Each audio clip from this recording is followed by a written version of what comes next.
Man, this movie really made me want some Chips Ahoy cookies.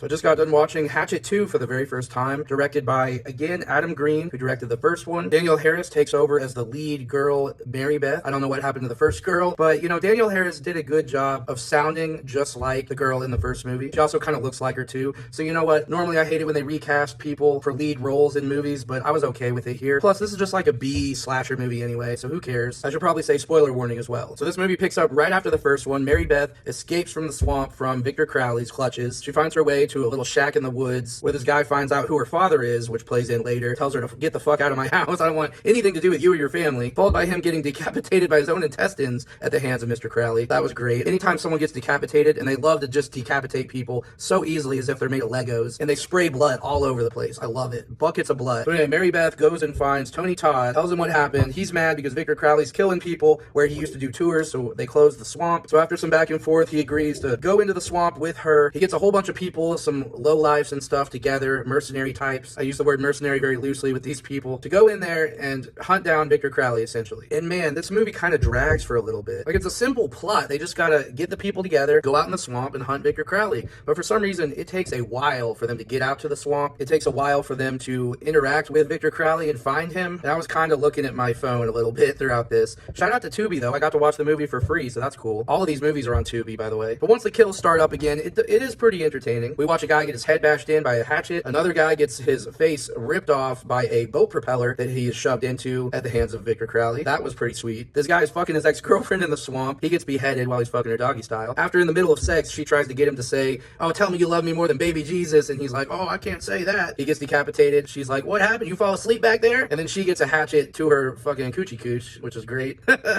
Probably one of the highlights for me. And it becomes very clear that Victor Crowley has definitely reached juggernaut status, especially when compared to the first movie, where he gets shot once and he goes down in the first movie. In this one, he's taken a lot of damage and brushing it off like it's nothing. The best kill of the movie, in my opinion, is a double chainsaw to the crotch kill, where he like slides it in between these two guys' legs and lifts up, and then, you know, they die. A guy's head gets split in half, curb stomp style, into a table. That was cool. And as I mentioned, there's buckets of blood spraying every which way, and it's pretty great. I don't know if I'd say it's up there quite with Terrifier level, but it's giving me a little bit of what I want, you know? And then here's where the real spoiler comes in. She kills Victor Crowley, Marybeth does. Or so we think. I really don't know how the hell they're going to continue this, because he really does get obliterated. But, you know, there is some supernatural shit going on, apparently. So overall, this was an entertaining B movie. It's not the greatest movie in the world. Am I going to rewatch this anytime soon? Probably not. I definitely prefer the first one, but it was still a good time. Let me know in the comments if you've seen Hatchet 2. Let me know what you think of this series, and I'll see you in the next video.